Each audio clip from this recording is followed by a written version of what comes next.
New year, new Congress. We told you about the latest in the government shutdown earlier in this show, and here to break the politics of it all down is Jessi Turnure. Yeah, Mallory, I wanted to bring in Meet the Press's Todd to kind of get into the weeds of some of this. And so, Chuck, there's still no resolution in sight for the shutdown, really. And then you have Trump meeting with Democratic leaders, and they're coming back today and saying that, you know, he's saying that he could keep the government closed for months, even years. That doesn't seem like much of a possibility. But, yeah, let me know about that.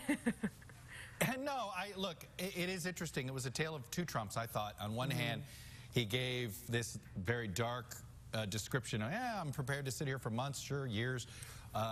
Maybe I'll use our emergency powers to do this and avoid Congress altogether. And then on the other hand, he started talking about what looked like to me were various ways he could punt and sort of come back to the negotiating table. He talked about the Supreme Court. Well, they have to weigh in on DACA.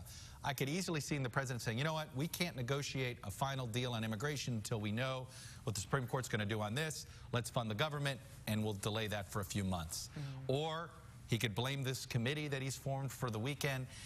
The president does, at least for today, struck me as a guy looking for a way out of this without having to look like he caved, because politically, he has no leverage here. He seems to be at times negotiating with himself. It's all about what is he willing to accept, because the congressional Republicans and Democrats had come up with a compromise that they had agreed to.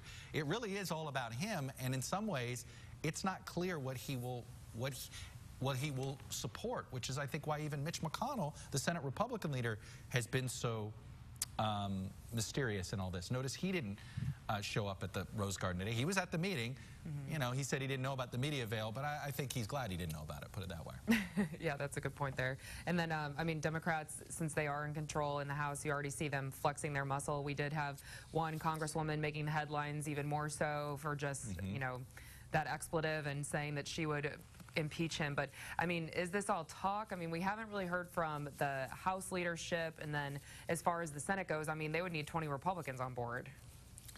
Look, here's the way I would suggest looking at this impeachment situation. I actually think these two stories are intertwined. The president clearly is concerned about his base, right? And he knows that his base, that immigration and the wall and many is symbolic, right, of that connection with his base. And if he looks like he gives up on that, they could walk away.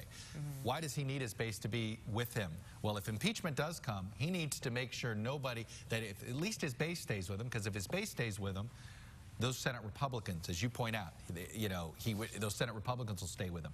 But if he loses the base, say over the wall, then maybe they don't stick by him during an impeachment trial. So I think these two are related here a little bit, and why the president seems so defiant almost about doing whatever it takes to protect this base, even, frankly, in ways that I think damage the party as a whole in their attempt to win over the middle.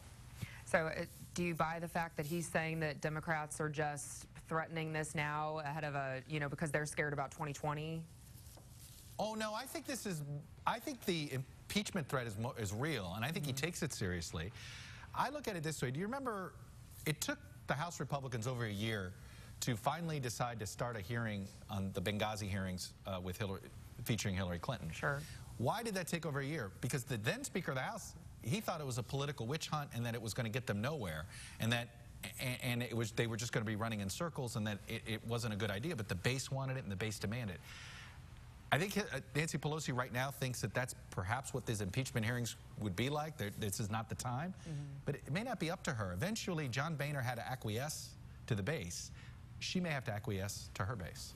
All right. Well, Chuck, another busy week in Washington, of course. It never ends, so we appreciate you giving us your time to break it all down. Thanks, Jessi. And you can, of course, catch Chuck Todd on Meet the Press Sunday mornings at 9 o'clock, and then catch my show, Capitol View, at 8:30 right before. We'll see you then. Jessi, thank you. Many